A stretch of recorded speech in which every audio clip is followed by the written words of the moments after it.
Hello friends, welcome back to my channel. In this video, I will present the sestet part of Upon Westminster Bridge. Upon Westminster Bridge is a poem written by Romantic poet William Wordsworth. After the analysis of the text, I will also discuss the major themes and important literary and poetic devices used in the poem. So friends, watch till the last. In the previous video, I have already discussed about the poet and about the poem, Romanticism and Wordsworth and the romantic features. I have already discussed the title and types of the poem. The poem is obviously a sonnet, Petrarchan sonnet rather, consisting of 14 lines, 8-lined octet and 6-line sestet. I have already discussed the octet of the sonnet in the first video. In this video, I will present the sestet part. আমরা জানি William Wordsworth এবং তার বোন Dorothy Wordsworth যখন France যাচ্ছিলেন 31 জুলাই 1802 সেই সময়ে Westminster ব্রিজের উপরে দাঁড়িয়ে যে চার্মিং সিনারিও দেখেছিলেন তার দ্বারা উইলিয়াম ওয়ার্ডসওয়ার্থ মেসমেরাইজড হয়েছিলেন। সেই সৌন্দর্য দেখে কবি বিমোহিত হয়ে এই কবিতা লিখেছিলেন। আমরা ডরোথি ওয়ার্ডসওয়ার্থের ডায়েরি থেকে পাই, we mounted the Dover coach at Charing Cross. It was a beautiful morning. The city Saint Paul's with the river and a multitude of little boats made a most beautiful sight. The houses were not overhung with their cloud of smoke and they were spread out endlessly, yet the sun shone so brightly with such pure light that there was even something like a purity of nature's own grand spectacles. এই রকমের প্রাকৃতিক সৌন্দর্যময় বর্ণনা আমরা Dorothy ওয়ার্ডসওয়ার্থের diary থেকে পাই। আমরা এখন কবিতার শেষ 6 লাইনের দিকে নজর দেব। কবি বলছেন, never did sun more beautifully steep in his first splendor valley, rock or hill. Never saw I, never felt a calm so deep. The river glideth at his own sweet will. Dear God, the very houses seem asleep, and all that mighty heart is lying still. This is the sestet part. And the rhyme scheme used here is CD, CD, CD. So, the first line of the sestet or the 9th line is a kind of volta. In the first 8 lines, the poet has described the very scenario of the city London. And in the sestet, the poet has expressed his own feelings. 9 নম্বর লাইনে সেই রূপান্তরণটা আমরা দেখতে পাচ্ছি, never did sun more beautifully steep. সূর্য কখনো এত সুন্দর করে প্লাবিত করেনি। স্টিপ ভার্ব আকারে ব্যবহৃত হয়েছে এখানে। Steep is used as a verb and sun is personified. সূর্যকে ব্যক্তিত্ব আরোপ করেছেন কবি। সো স্টিপ মানে বেথ, ফ্লাড অর শোক, ভিজিয়ে দেয়নি। স্টিপ নাউন হলে খাড়া পাহাড় হয়, স্টিপ অ্যাডজেক্টিভ হলে খাড়া বা উঁচু বোঝায়, কিন্তু এখানে স্টিপ মানে স্নান করিয়ে দেওয়া, প্লাবিত করা, ভিজিয়ে দেওয়া, অন্তর থেকে ভিতর পর্যন্ত ভিজিয়ে দেওয়া, তাকে বলা হয় স্টিপ। কবি বলছেন সূর্য কখনো বেশি সুন্দর করে ভিজিয়ে দেয়নি, প্লাবিত করেনি এর চেয়ে। In his first splendour valley, rock or hill. Valley মানে উপত্যকা, রক পাথর, और हिल, हिल माने पहाड़। উপত্যকা, পাহাড় কিংবা পাথরকে তার প্রথম উদয়ে, তার প্রথম চমকে, স্প্লেন্ডার মানে উদয়ে, উদয়ে এত সুন্দর করে প্লাবিত করেন।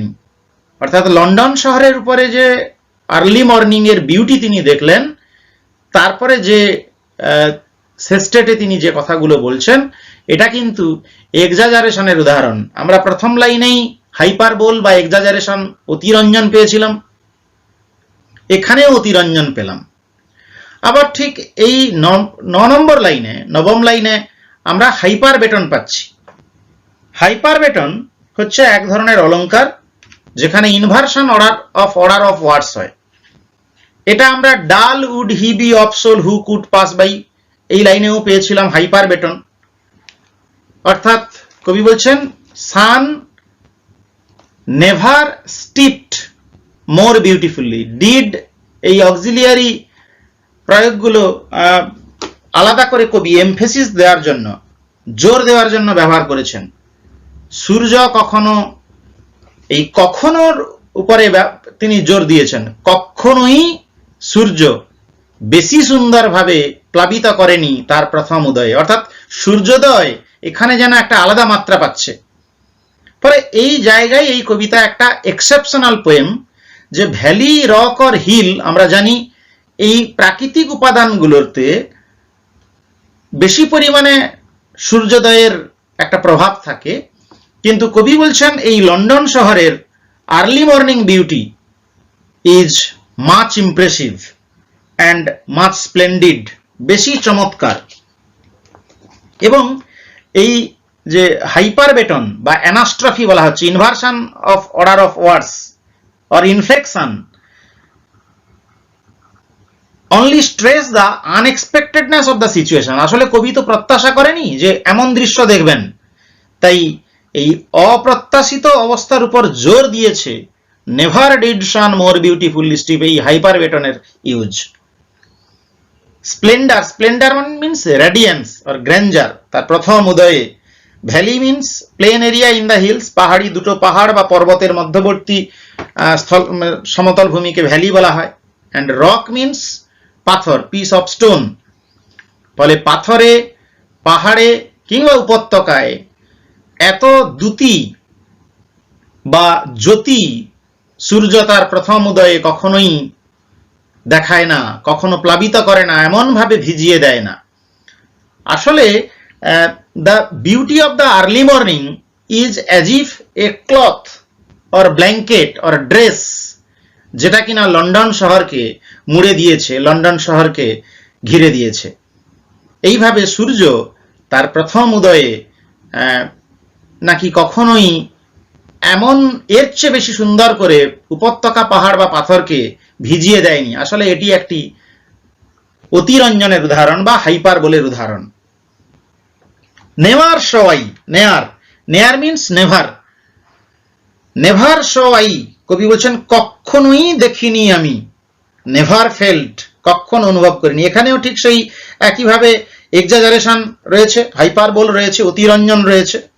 এখানেও ঠিক সেই একই রকম ভাবে হাইপারবেটন অলঙ্কারও রয়েছে, ইনফ্লেকশন অর অ্যানাস্ট্রফি এর সিনোনিম, এগুলোর প্রয়োগ রয়েছে। আসলে কবি বলতে চাইছেন আই স নেভার, কিন্তু নেওয়ার শো আই, এই কথাটার মধ্য দিয়ে সাবজেক্ট ভার্ব অবজেক্টের যে প্যাটার্ন, তাকে ইচ্ছে করে চেঞ্জ করে তিনি নেভার শব্দটার উপরে গুরুত্ব দিয়েছেন। সাবজেক্টটা এখানে যেন unimportant.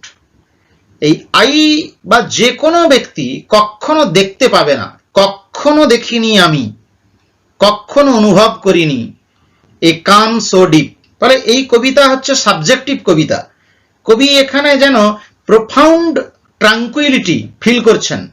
Deep is the adjective, deep means profound, and calm, calm এখানে নাউন আকারে ব্যবহৃত হয়েছে, মিনস ট্রাঙ্কুইলিটি। কখনো দেখিনি আমি, কখনো অনুভব করিনি এমন গভীর শান্ততা, এ সো ডিপ কামনেস। ফলে তিনি এই লন্ডন শহরের যে সৌন্দর্য আর্লি মর্নিং এ অনুভব করলেন এবং যা দেখলেন, ফলে এখানে ভিজুয়াল ইমেজারি এবং তার সঙ্গে সঙ্গে একটা যে সেন্সেশন সুইট তিনি ব্যবহার করেছেন, এটা রোমান্টিক বৈশিষ্ট্যগুলোকে কেবলমাত্র আপহোল্ড করছে। তার সঙ্গে এক্সাজারেশন রয়েছে, যেমন করে ড্যাফোডিলস কবিতায় তিনি বলেছেন 10,000 saw I at a glance। আসলে কবি এতটাই মেসমেরাইজড হয়েছেন, হিপনোটাইজড হয়েছেন, যে তিনি বলছেন কখনো দেখিনি আমি, কখনো অনুভব করিনি এমন গভীর শান্ততা। দ্য রিভার গ্লাইডেথ, নদী বয়ে চলেছে। গ্লাইডেথ মিনস গ্লাইডস, এটা পোয়েটিক্যাল ইউজ রয়েছে। Glideth archaic use. The river glideth at his own sweet will, তার নিজের মিষ্টি ইচ্ছায়। The river flows at his own, own মানে নিজস্ব, সুইট উইল মিষ্টি ইচ্ছায়। আসলে কবি এখানে আবার পার্সনিফিকেশন ঘটিয়েছেন, পার্সনিফাই করেছেন, কারণ আমরা জানি frequent use of personification is one of the characteristics of romantic poetry। এখানে the river has been personified in the masculine gender। আমরা জানি যে বিশেষ করে ইউরোপ এবং আমেরিকায় প্রায় পুরুষ ওল ম্যান রিভার হিসাবে কল্পনা করা হয় নদীকে, এবং টেমসের একটা মূর্তি, বৃদ্ধ হিসাবে একটা মূর্তি এর তীরে স্থাপিত হয়েছে 1851 সাল নাগাদ। টেমস নদীর তীরে একটি বৃদ্ধ টেমসের মূর্তি। ফলে পুরুষ হিসাবে নদীকে কিন্তু ইউরোপ এবং আমেরিকায় পার্সনিফাই করা হয়। ফলে এখানেও কবি পার্সনিফাই করেছেন the river glideth at his own sweet will. কিন্তু ডরোথি ওয়ার্ডসওয়ার্থের যে আমরা ডায়েরি রাইটিং দেখছিলাম, সেখানে তিনি কিন্তু মাল্টিটিউড অফ বোটসের রেফারেন্স দিয়েছিলেন, কিন্তু কবি বলছেন নদী যেন বয়ে চলেছে তার নিজের মিষ্টি ইচ্ছায়, আনঅবস্ট্রাক্টেড ওয়েতে। দেয়ার ওয়াজ নো হিন্ড্রেন্স, কোনো বাধা ছিল না, অর্থাৎ বেশি পরিমাণে যেন জাহাজ নৌকো ছিল না, ফলে নদী তার আপন ইচ্ছায় বয়ে চলেছে। আসলে the unexpectedness of the situation leads the poet to comment such. এবং কবি অবশ্যই এখানে এক্সাজারেশনের উদাহরণ দিচ্ছেন, কারণ টেমস নদীতে জাহাজ নৌকা কিংবা জলযান থাকবে না এটা হতে পারে না, এবং নদী আপন ইচ্ছায় বয়ে যাচ্ছে না।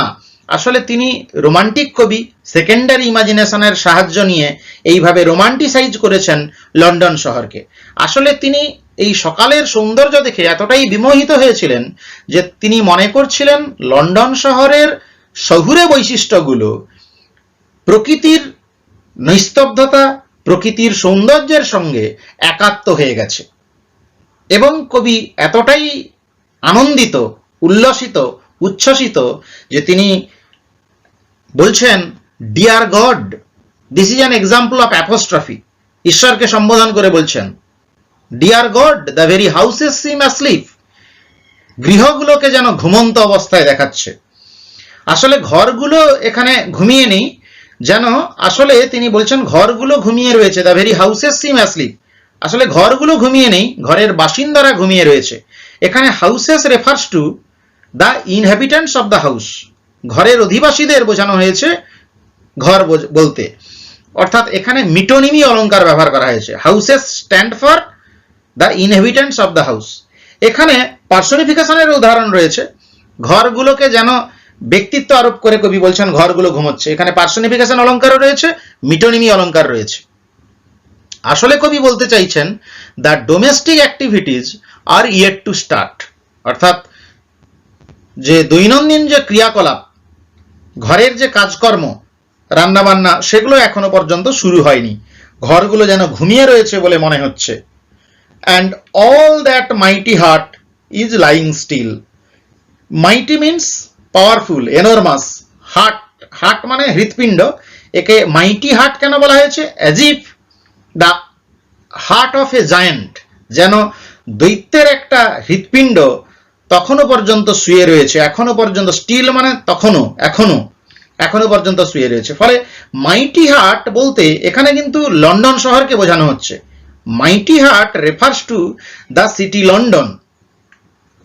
এবং এখানে মাইটি হার্ট এই কথাটার মধ্যে একটা অলঙ্কার রয়েছে, মেটাফর অলঙ্কার ব্যবহার করা হয়েছে। মেটাফর হচ্ছে ইমপ্লিসিট কম্পারিজন, অস্পষ্ট তুলনা। কাকে তুলনা করা হয়েছে? মাইটি হার্ট বলতে লন্ডন শহরকে বোঝানো হচ্ছে। কেন না, হার্ট মানে হৃৎপিণ্ড, হৃৎপিণ্ডের শব্দ সবসময় চলে, হৃৎপিণ্ড সবসময় অনবরত লাভ ডাব সাউন্ড করতে থাকে। হার্টের সাউন্ড হচ্ছে থ্রব, আবার ইঞ্জিনের সাউন্ডও হচ্ছে থ্রব বা ইঞ্জিন বিট, হার্ট বিট। ঠিক তেমনি ভাবে যেন লন্ডন একটা কমার্শিয়াল সিটি, এখানে ফ্যাক্টরিজ, মিলস, ইঞ্জিনস সবসময় চলতে থাকে, তাই এই মাইটি হার্ট যেন শক্তিশালী একটা হৃৎপিণ্ড অনবরত চলতে থাকে। তাই মাইটি হার্ট বলতে কবি যেন একটা দৈত্যের হৃদয়ের সঙ্গে লন্ডন শহরের কর্মব্যস্ততাকে তুলনা করেছেন। তাই মাইটি হার্ট একটা মেটাফরের উদাহরণ। তাই কবি বিস্ময়াবিষ্ট হয়ে এক্সক্লামেশন ব্যবহার করেছেন। এখানে আরো একটি অলংকার রয়েছে, এক্সক্লামেশন অ্যাপস্ট্রফির পাশাপাশি ঈশ্বরকে তিনি ধন্যবাদ দিচ্ছেন। He is thankful to God for making him to observe and notice such a glorious sight. ঈশ্বরকে ধন্যবাদ দিচ্ছেন এমন একটা সুন্দর, গৌরবোজ্জ্বল, চমৎকার মুহূর্ত কবিকে দেখার সুযোগ করে দেওয়ার জন্য। বলছেন ধন্যবাদ ঈশ্বর, এবং তিনি অবাক হয়ে বলছেন ঘরগুলো এখনো যেন ঘুমন্ত অবস্থায় দেখাচ্ছে, সিম মানে মনে হচ্ছে। And all that mighty heart, এই সমস্ত শক্তিশালী হৃৎপিণ্ডটি এখনো শুয়ে রয়েছে। ইজ লাইং স্টিল, স্টিল মানে এখনো পর্যন্ত, লাইং মানে শুয়ে থাকা। কিন্তু আমরা ডরোথির যে ডেসক্রিপশন পাচ্ছিলাম, হ্যাঁ দিনের কর্মব্যস্ততা এখনো শুরু হয়নি, কিন্তু একদম যে ফাঁকা ছিল লন্ডনের রাস্তা তা নয়, একদম যে টেমস নদীতে কোনো যান চলাচল করছিল না, জলযান ছিল না তাও নয়। আসলে এই লাইং কথাটা ডাব্লিউ বিন ইউজড। লাইং মানে অবভিয়াসলি লাল টু স্লিপ, শুয়ে রয়েছে, ঘুমিয়ে রয়েছে, এটা বোঝাচ্ছে। আর একটা লাইং মানে হয়, লাইং মিনস ফলসিফাইং, মিথ্যা বলা। অর্থাৎ কবি জানেন হি ইজ লাইং, অর্থাৎ লাইং মানে একটা শান্তিপূর্ণভাবে শুয়ে থাকা, ঘুমানো, আর একটা লাইং মানে মিথ্যা কথা বলা। এই লাইং শব্দটায় তাই পান অলঙ্কারের ইউজ রয়েছে। পান হচ্ছে একই শব্দ যখন দুটো অর্থে ব্যবহার করা হয়। এই হচ্ছে আমরা সেস্টেট পড়ে ফেললাম। আসলে এই সেস্টেটে কবি বলতে চাইছেন যে সূর্য কখনো এত সুন্দর করে উপত্যকা, পাথর কিংবা পাহাড়ের উপরে তার দ্যুতি ছড়ায় না। কখনো দেখিনি আমি, কখনো অনুভব করিনি এমন গভীর শান্ততা। তিনি কখনো এমন শান্ততা উপভোগ করেননি। নদী বয়ে চলেছে, এখানে the river obviously refers to the Thames river, the Thames. কিন্তু নামকরণে ওয়েস্টমিনস্টার ব্রিজের রেফারেন্স বলে দিচ্ছে যে এটা টেমস নদী, না হলে কিন্তু তিনি কবিতার মধ্যে কোথাও শহরের নাম লন্ডন কিংবা নদীর নাম টেমস উল্লেখ করেনি। অর্থাৎ এখানে তিনি একটা জেনারেলাইজেশন করেছেন। The river glideth at his own sweet will, নদী বয়ে চলেছে তার আপন নিজস্ব ইচ্ছায়, নিজস্ব দ্যুতিতে বয়ে চলেছে নদী। Dear God the very houses seem asleep, কবি এখানে ঈশ্বরকে ধন্যবাদ জানাচ্ছেন এমন সুন্দর দেখতে পাওয়ার জন্য। তিনি বিস্ময় প্রকাশ করে বলছেন ঘরগুলো এখনো পর্যন্ত ঘুমিয়ে রয়েছে এবং সেই শক্তিশালী হৃৎপিণ্ডটি এখনো শুয়ে রয়েছে। আসলে sestet means in the last 6 lines of this sonnet, Wordsworth speaks of glorious beauty of the sunshine in the early morning. He expresses the view that the sun was never seen in the grandeur of the beauty of sunshine in any valley, on any rock or hill as it is shining on this morning. The poet says that he neither saw nor felt such deep calm ever before. The river Thames flows majestically in its own course at its own chosen path. The poet feels grateful to God for the quiet scene in which even the house appears to still as if they are sleeping. It seems that the heart of the big city has stopped beating to see the beauty of the calm and quiet of the natural objects. This calm and quiet beauty of the morning has been placed as a contrast to the commercial character of the city of London during day when there is great noise bustle. ফলে প্রথম 8 লাইনে means অক্টেটে কবি যেখানে natural description দিয়েছেন এই শহরের, শেষ 6 লাইনে তার নিজস্ব অনুভূতি, আবেগ এবং আনন্দ, ভালো লাগার কথা যেমন বর্ণনা করেছেন, ঠিক তেমনি ভাবে তিনি মিশ্রিত করে দিয়েছেন নদী কিভাবে বয়ে চলেছে তার নিজের মিষ্টি ইচ্ছায়, এবং এই গভীর শান্ততা, আনএক্সপেক্টেড বিউটি কবিকে কিভাবে মেসমেরাইজ করেছেন তিনি শেষ স্টেটে তাও উল্লেখ করেছেন। Inspiration of the poem composed আপন ওয়েস্টমিনস্টার ব্রিজ। কবি এই কবিতা লিখলেন কেন, আমি প্রথমের ভিডিওতে তা উল্লেখ করেছি। Wordsworth and his sister Dorothy were on their way to the port of Dover in July 1802 en route for Paris. Paris যাওয়ার জন্য তিনি যখন তার বোনের সঙ্গে ডোভার যাচ্ছিলেন, সেই রকম সময়ে ঘোড়ার গাড়িতে যেতে যেতে তিনি এই রিভার টেমসের উপরে দাঁড়িয়ে পড়লেন, ওয়েস্টমিনস্টার ব্রিজের উপরে। and this could be the moment of inspiration for the romantic poet. এবং অনেকেই মনে করেন যে তিনি ঘোড়ার গাড়ির ছাদে যেতে যেতেই কবিতাটা লিখে ফেলেছিলেন, এই জন্য এটাকে মোমেন্টারি পোয়েম বা তাৎক্ষণিক কবিতা বলা হয়, যেটা ওয়ার্ডসওয়ার্থের যে পোয়েট্রির যে সংজ্ঞা, পোয়েম কেমন হবে সে সম্বন্ধে তিনি বলেছিলেন যে spontaneous overflow of powerful feelings, the emotions recollected in tranquillity. তা হয়তো তিনি মানেননি বলে অনেকে মনে করেন, এই জন্যই তিনি শহরকে বর্ণনা করে শহরের গ্লোরিকে তিনি এভাবে কাব্যিক রূপ দিয়েছেন। এই জায়গায় অবশ্য রিয়েলিস্টদের সঙ্গে রোমান্টিকদের একটু পার্থক্য রয়েছে। তা যাই হোক, there are variations on this story, but the basic idea is that Wordsworth was enthralled by the smokeless vista before him, interpreting the city skyline as a natural landscape, beautiful and quiet, most people not yet going about their business. বেশিরভাগ মানুষ তখনও তাদের কাজকর্মে, তাদের ব্যবসার কাজে কিংবা তাদের প্রয়োজনে বাড়ির বাইরে বেরোয়নি, তখনও তারা গৃহবন্দী রয়েছে। সেই রকম সময়ে ন্যাচারাল ল্যান্ডস্কেপ দেখে তিনি ইন্সপায়ার্ড হয়েছিলেন এবং লিখে ফেলেছিলেন। What is strange about this poem is that Wordsworth, a romantic poet who focused so much on the beauty of nature and the countryside, takes as his topic the city of London and treats it with a distinctly romantic flavor. চমৎকার ব্যাপার, মজার ব্যাপার হলো যে শহরকে তিনি এখানে তার টপিক হিসাবে গ্রহণ করেছেন এবং সেই শহরের রোমান্টিক ফ্লেভারকে তিনি উদ্ঘাটিত করেছেন। This sonnet praises the quiet and shimmering beauty of London in the light of an early morning. Throughout the poem, Wordsworth uses personification to present the city and its houses and so on as humans, emphasizing the peace of tranquility of his view. This city now doth like a garment wear the beauty of the morning. So the theme of this poem thus seems to be that cities can inspire similar feelings of calm so deep as nature can. And in the final line, Wordsworth uses a paradox to present us with a final image of tranquility and silence, and all that mighty heart is lying still. ফলে বিষয়বস্তু হিসাবে কবি যেটা এখানে বেছে নিচ্ছেন, যে শহরকে বেছে নিয়েছেন তার বিষয় হিসাবে, এবং শহরও একই রকমের অনুভূতি দিতে পারে একজন কবিকে, কাম সো ডিপ কবি ফিল করছেন।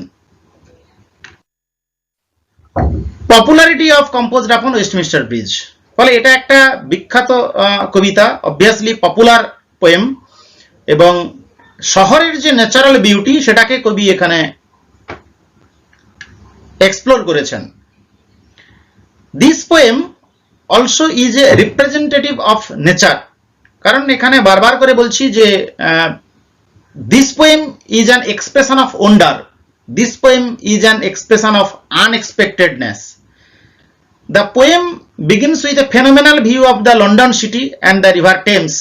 The speaker, being a silent observer, says that there is nothing more blissful than this enchanting sight. He adds, anyone who passes without enjoying this lovely view surely possesses a dull soul, is an unaesthetic fellow. ফলে কবি এই দৃশ্য যে না দেখে চলে যাবে তাকে বলছেন একজন আত্মিকভাবে নিরস, নন্দন তত্ত্বহীন একজন নিরস ব্যক্তি।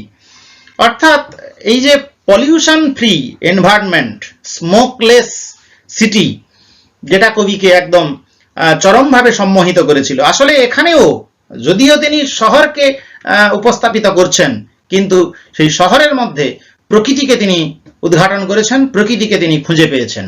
So the poem unfolds man's connection with nature in this short piece as the very man-made creations, towers, domes, temples all merge with the natural bounties and beauties. The main theme of composed upon Westminster Bridge. Man versus nature and amazement are the major themes of this poem. The poet's bewilderment and amazement is the theme. The speaker, being a lover of nature, not only stops to adore the glories of nature, however, he also feels sorry for those who have missed this delight.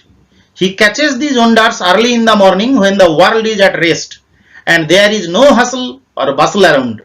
Moreover, the uncontaminated environment allows him to get a clear glimpse of theatres, temples, ships, domes and natural objects.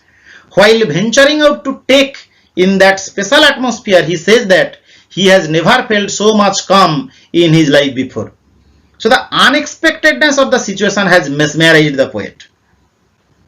But we have to keep in mind that what makes the poem more than a simple look how beautiful nature is, exercise in romanticism, is the sense of something darker lurking behind these words of phrase.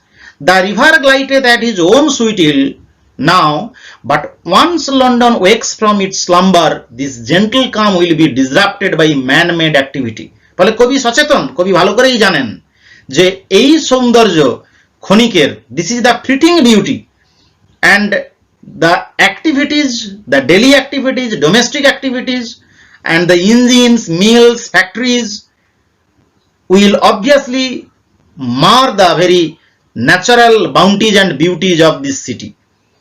কবি এটা সচেতন, তাই এটাও একটা ironical hint, প্যারাডক্সিক্যালি তিনি এখানে উল্লেখ করে যাচ্ছেন। তাই এই কবিতাটা more than a simple poem. The world of trade, of ships and boats coursing along the Thames will override the river's own natural pace. কবি এটাও সচেতন। তাই এই কবিতাটার মধ্য দিয়ে কবি কিন্তু যে পলিউশন, স্মোক এইগুলো সম্বন্ধে সচেতন করে গেছেন। ফলে সেই দিক দিয়ে দেখতে গেলে এনভায়রনমেন্টালিস্ট হিসাবে প্রকৃতির ভূমিকার কথা এবং আমরা যে প্রকৃতিকে দূষণ করে ফেলছি সে সম্বন্ধে কবি কিন্তু তির্যক দৃষ্টি হেনেছেন আধুনিক মানুষের কর্মকাণ্ডের দিকে। The use of literary devices in composed upon Westminster Bridge, প্রচুর লিটারারি ডিভাইস এখানে ব্যবহার করা হয়েছে। অ্যাজোনেন্স হচ্ছে রিপিটেশন অফ ভায়োল সাউন্ডস, যেমন all bright and glittering in the smokeless air. O সাউন্ডের dull would he be of soul who could pass by. I সাউন্ডের O সাউন্ডের রিপিটেশন। যেখানে কনসোনেন্ট সাউন্ডের রিপিটেশন প্রচুর পরিমাণে হয় তাকে বলা হয় কনজোনেন্টস, যেমন করে splendour, valley, rock or hill. L সাউন্ডের রিপিটেশন আসছে। এইচ সাউন্ডের রিপিটেশন আসছে and all that mighty heart. S সাউন্ডের repetition ships, towers, domes, theatres and temples. Enjoyment without any comma, যখন উইদাউট এনি ব্রেক কন্টিনিউয়ালি তিনি idea express করার জন্য কোনো বাক্য ব্যবহার করেন, পরপর দুটি বাক্য বা তারও বেশি, তাকে বলা হয় enjoyment. Dull would he be of soul who could pass by a sight so touching in its majesty, কোনো কমা নেই, ব্রেক নেই, তাই এটা এনজয়মেন্টের উদাহরণ। সিমিলি ফোর্থ লাইনে রয়েছে this city now doth like a garment wear. মেটাফরেরও এক্সাম্পল আমরা মাইটি হাটে পাবো। হাইপারবোল, এক্সাজারেশন রয়েছে ফার্স্ট লাইনে, লাইন নাম্বার 9, লাইন নাম্বার 11-এ। Never saw I never felt a calm so deep. Imagery তো অবশ্যই রয়েছে এখানে, the city now doth like a garment wear, এখানে যেন মহিলার সঙ্গে তুলনা করছেন সিটিকে, যে কিনা beautifully has worn the beauty of the morning. Personification প্রচুর রয়েছে, টেমস নদীকে পার্সনিফাই করা হচ্ছে, আর্থকে পার্সনিফাই করা হচ্ছে, সিটিকে পার্সনিফাই করা হয়েছে। Poetic device obviously end rhyme তো রয়েছে, by sky, hill, will, deep sleep, end rhyme রয়েছে কারণ এটা একটা সনেট।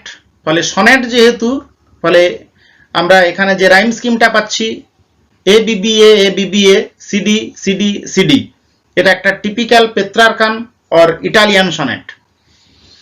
এবং সনেটে যে মিটার কন্ট্রোলিং মিটার থাকে সেটা হচ্ছে আয়াম্বিক পেন্টামিটার, এবং এই কবিতার ক্ষেত্রেও আয়াম্বিক পেন্টামিটার আমরা পাচ্ছি। It is a type of metre having 5 iambs per line, তবে ব্যতিক্রম রয়েছে। আয়াম্বিক পেন্টামিটারের প্যাটার্নটা এমন হবে আনঅ্যাকসেন্টেড অ্যাকসেন্টেড, আনঅ্যাকসেন্টেড অ্যাকসেন্টেড, কিন্তু এর ফার্স্ট ফুটে আমরা ট্রকি পাচ্ছি অ্যাকসেন্টেড আনঅ্যাকসেন্টেড, তারপরে কিন্তু সবগুলো আয়ামবাসের উদাহরণ রয়েছে। আসলে এখানে তিনি এমফ্যাসিস আরোপ করতে চেয়েছেন, ইচ্ছাকৃতভাবে ওপেনিং ট্রকি তিনি দিয়েছেন। আর্থ has not anything to show more fair, এইভাবে আমরা যদি সিলেবল ভাগ করি এনিথিং, তাহলে আমরা এখানে 5টা করে ফুট পাচ্ছি। Earth has not anything to show more fair, তাহলে 5টা, তাই পেন্টামিটার। আর আয়াম্বিক হচ্ছে আনঅ্যাকসেন্টেড অ্যাকসেন্টেড, নটে স্ট্রেস পড়েনি, এনিথিং এর এনিতে পড়েছে, মোরে পড়েনি, ফেয়ারে পড়েছে।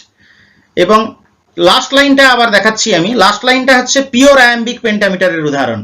And all that mighty heart is lying still, অর্থাৎ দাদুম দাদুম দাদুম দাদুম দাদুম দাদুম, অর্থাৎ আনঅ্যাকসেন্টেড আনস্ট্রেস স্ট্রেস, এগুলো আবৃত্তি বা উচ্চারণের সুবিধার্থে কবিদের কাছে ছন্দের প্রয়োগ আমরা দেখছি বেশি পরিমাণে পাবো।